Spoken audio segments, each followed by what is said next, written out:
At 14, Salvatore arrives in the U.S. with a single lira and the name of his father's killer, falling under the tutelage of Vincenzo Morello.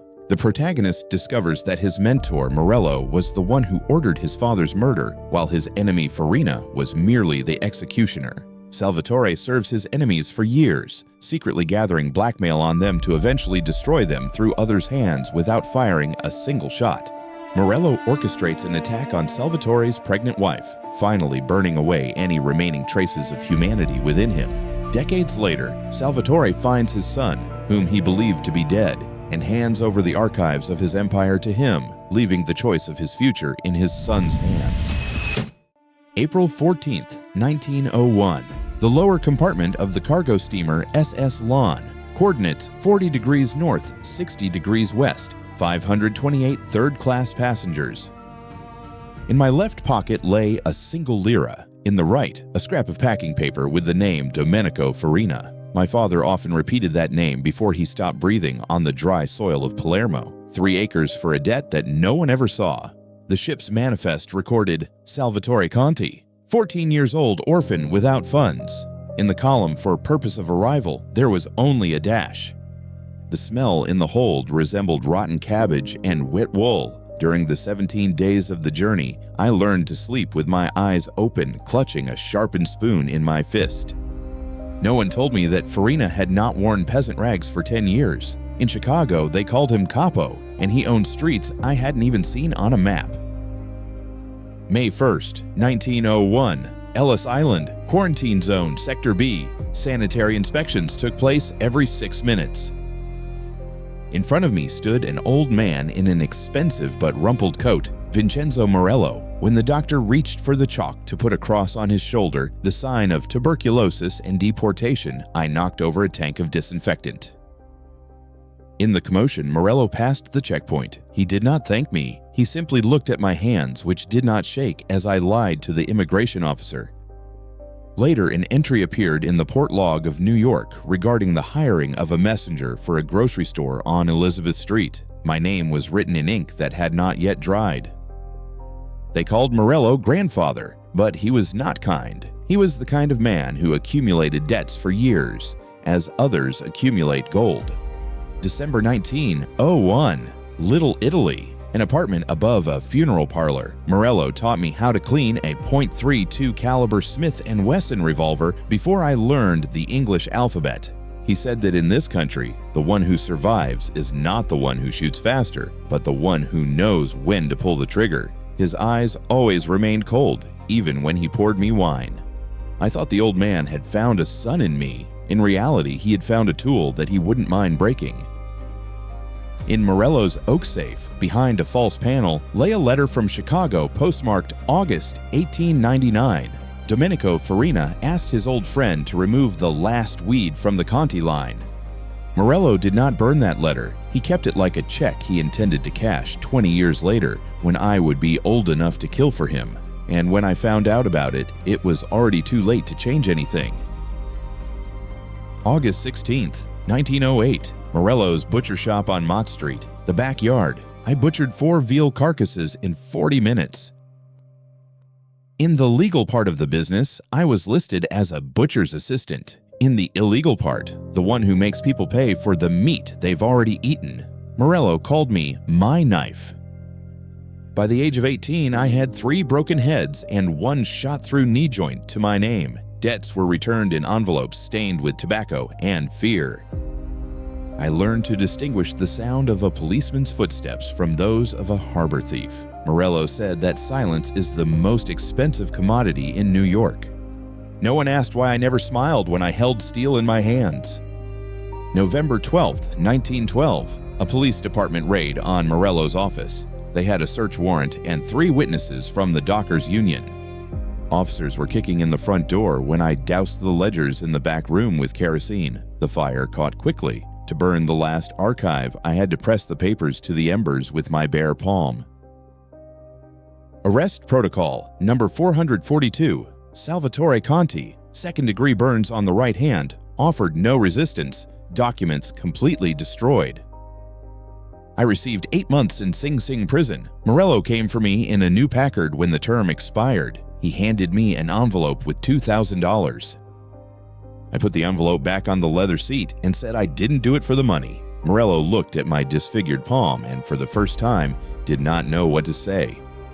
The fourth page of the charred register, which I managed to read before throwing it into the flames. Date, September 22, 1899. Amount, 500 lire.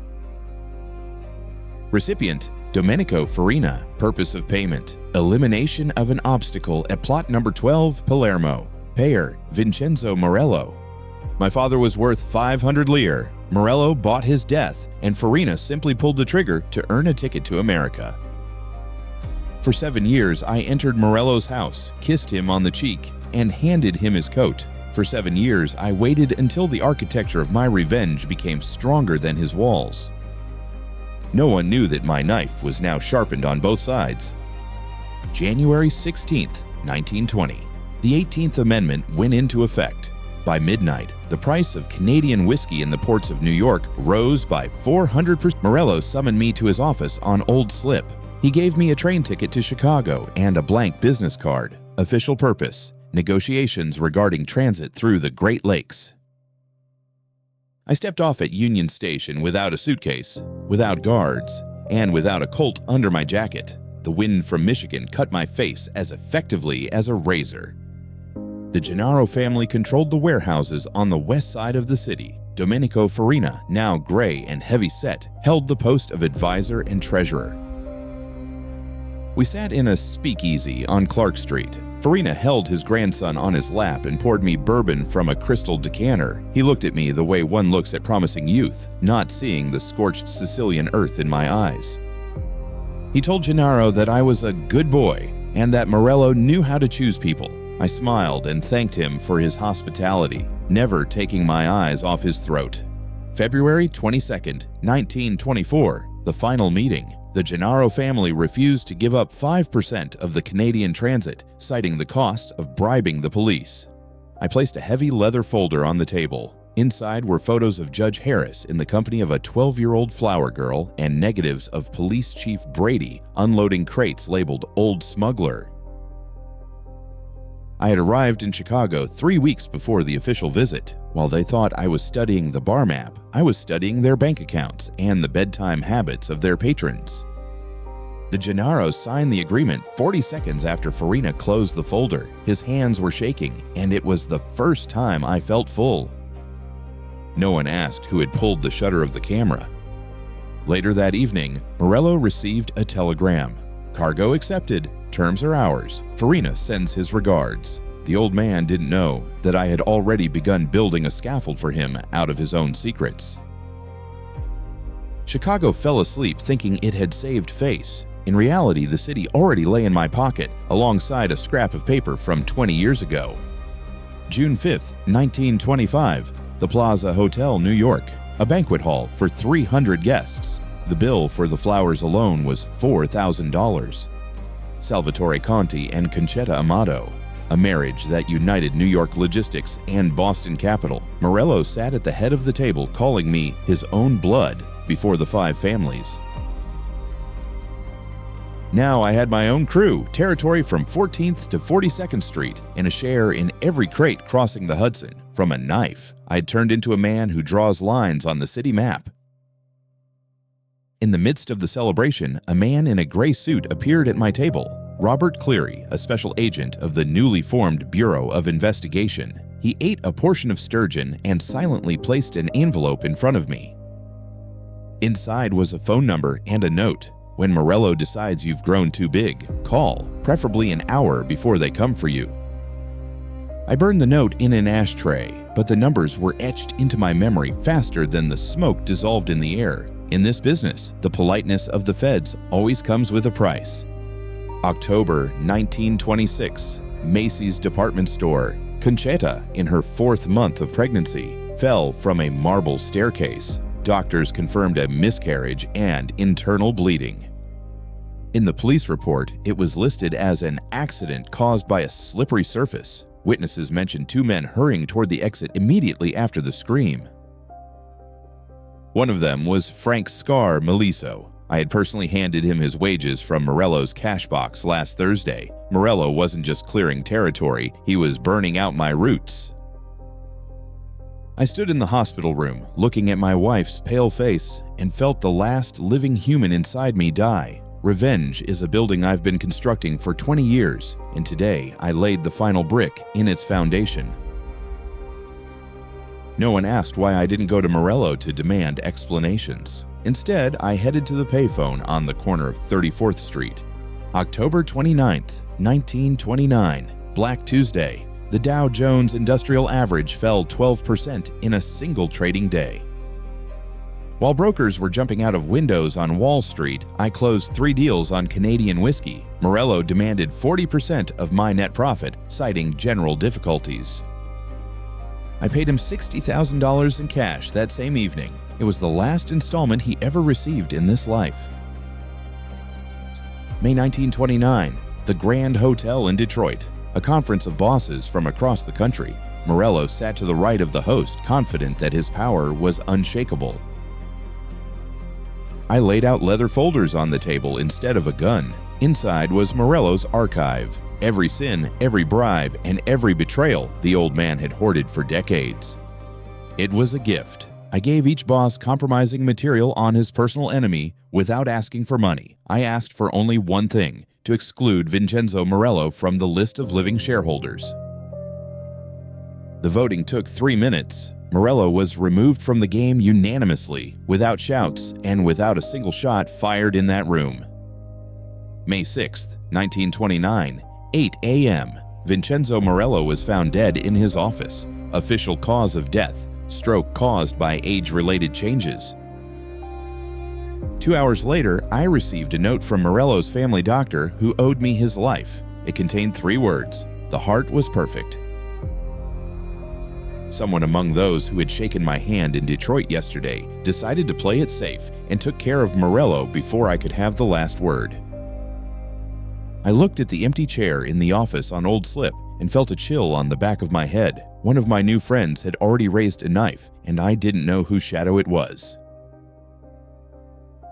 March 1930, Chicago. Bread lines on the south side stretched for 4 blocks. The official unemployment rate in the city reached 25%.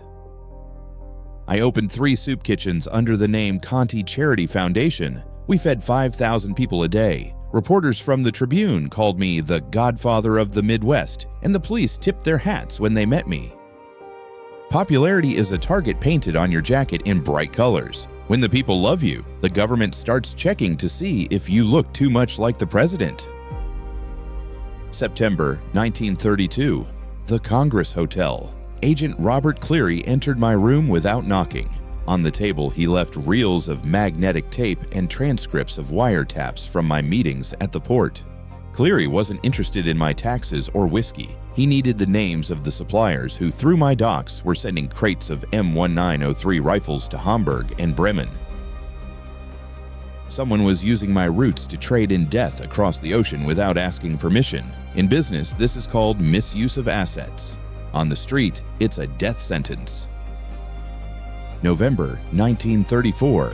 My brother-in-law, Luciano Amato, managed logistics at the warehouses in Hoboken. In his private safe, I found bank statements from Berlin and copies of the very same tapes Cleary had brought me. Luciano was working for the Abwehr. He was leaking compromising info to the feds so they would hold me by the throat while he loaded German steamers with my iron. The traitor sat to my right at every family dinner. He held my newborn daughter in his arms and smiled as I complained about pressure from the Bureau. Cleary and Luciano shared a single steak, waiting for me to break under the weight of blackmail. They forgot that a man who survived the hold of a steamer in 1901 knows how to breathe even when the noose is already tightened. January 7th, 1935, an office on Wacker Drive. I ordered the transfer of Luciano Amato to the external communications sector, officially to expand ties with Europe. Luciano became my mailbox. For 3 years, I fed him disinformation which he carefully forwarded to Berlin. Names of fictional contacts, fake routes, fictitious port dock numbers. Luciano thought he was the puppet master pulling the strings of the FBI and the Abwehr. In reality, he was just an old gramophone playing my record. I kept my enemy close, so close that I could smell his cologne when he entered my living room. February 1938. A mansion in Evanston. Concetta received an anonymous letter sent from Detroit. Inside were no threats, just a single photograph, my order for Luciano's liquidation. She did not cry, and she did not plead for her brother. Concetta found him in a bar on Clark Street and gave him the keys to a safe with cash and her passport. Luciano disappeared 48 hours before my men were supposed to turn him into a concrete pile under the Queensboro Bridge. He left quietly, like a rat down a rope coil. March 12, 1938. A search of the empty Amato house on Lincoln Park. Under the floorboards in the bedroom, they found a black notebook with codes Luciano had kept for 10 years. Entry dated March 14, 1924. Object K stares at Macy's. Performers paid. Initials LA amount $400. Luciano had organized his sister's miscarriage so she would never belong to the Conti family. For 3 years, I had been playing chess with a man who had long ago carved out my heart and put it in his pocket. December 7, 1941, Pearl Harbor. 3 hours after the attack, the FBI began arrests of ethnic Japanese and Germans in the ports of New York and New Orleans. German Type 9 sea submarines began hunting off the coast of New Jersey. In March 1942, Naval Intelligence, ONI, through lawyers, offered a deal: control over the docks in exchange for full amnesty and immunity.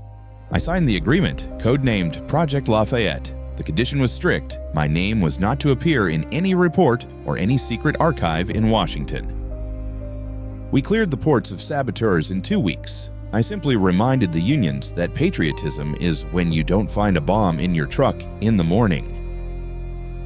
May 1942. Intelligence began using my people in Sicily to gather data on coastal defenses. My network became the foundation for the future Allied landing, while I was listed as an ordinary importer of olive oil. I turned into a part of the state mechanism without even having time to lubricate it with my blood. No one asked which flag I was actually defending. June 1942. Robert Cleary, now in the uniform of a counterintelligence major, summoned me to headquarters on Park Avenue. He placed a folder stamped Top Secret on the table.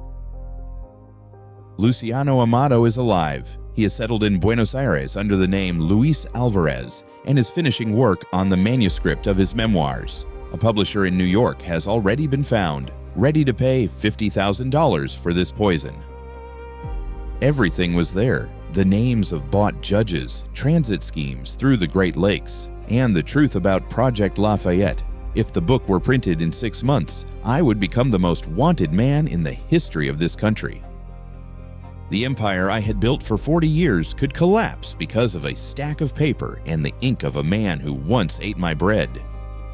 March 11th, 1943, Port of Buenos Aires. I sent 2, Vito the Silent and Enzo Rizzo. They had $10,000 in cash and 2 one-way tickets for Luciano. 5 weeks later, only Enzo returned to New York, without money, with a shot through shoulder, and empty-handed. The manuscript in Argentina was destroyed, but the courier service recorded the dispatch of a duplicate to the States 3 days before their raid. Luciano was always faster. He didn't just run, he built corridors through which I walked blindfolded. In June 1943, I found out that the package from South America had reached neither the FBI nor the Harper Publishing House. It was intercepted at a mail distribution center in New Jersey using forged documents. Concetta kept the manuscript in our summer residence, in a box for old sheet music. She read every word about the blood, the betrayal, and how I turned her life into a display case for my ambitions. The manuscript was her insurance policy. In this house, the only person I couldn't calculate was the woman I had shared a bed with for 20 years. August 4th, 1944, I entered her library and asked if she had known all this time. She didn't answer. She simply placed a stack of pages with Luciano's notes and a second document on the table, a yellowed form from a private clinic. Birth certificate number 7712, March 14, 1924. Sex male. Mother Conchetta Amato. Condition healthy. The miscarriage was a performance for me and Morello. Luciano stole the child from the ward, swapped the documents, and hid the boy in St. Jude's orphanage in Milwaukee. The traitor didn't want to destroy my lineage. He wanted to save a human being from my name. My son is 20 years old. He bears someone else's last name, and he is likely crawling under machine gun fire somewhere in Normandy right now. He doesn't know that this entire empire belongs to him, and he is the only one who never needed it. September 5th, 1945, Chicago. Victory Parade on Michigan Avenue. The military band played so loudly that the windows rattled in my office on the 30th floor. At 58, my balance sheet looked impeccable. 4 states under control, 2 senators in my pocket, and a federal prosecutor who signs my bills without looking. I became a legend believed in even by those who pursued me. Marco Della Croce, a surgeon in the 3rd Infantry Division, returned home with a Silver Star for Anzio. He rented an apartment in a quiet neighborhood, got a job as a history teacher, and every morning bought a newspaper at the corner kiosk. I sat in a black Cadillac across the street from his school and watched him laugh while checking notebooks in a cafe. He had my mother's eyes and my hands, the very ones that once gripped a sharpened spoon in the hold of a steamer. My driver waited for the order, but I simply closed the window and told him to drive on. To step off the chessboard means to admit the game is over, and I didn't want him to become my next piece. September 6th, 1945. Marco received a registered envelope with no return address. Inside was a steel key to locker number 402 at the Swiss Bank Corporation and a brief instruction with the address of a private archive in the suburbs of Evanston. In a basement room behind an armored door, shelves of documents awaited him. 40 years of my life, laid out in folders. Names of the killed, account numbers, receipts from politicians, and a note on top, "Now you know everything. Your choice will determine who you are."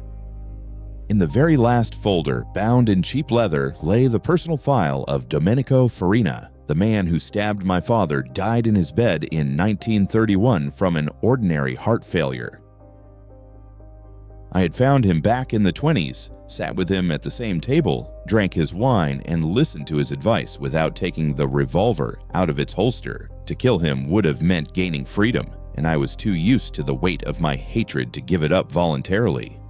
Marco sits in an empty room, surrounded by papers that weigh more than all the gold in the world. Chicago hums outside the window, celebrating peace, and I stand in the shadow of this city and wait for my son to make his first move.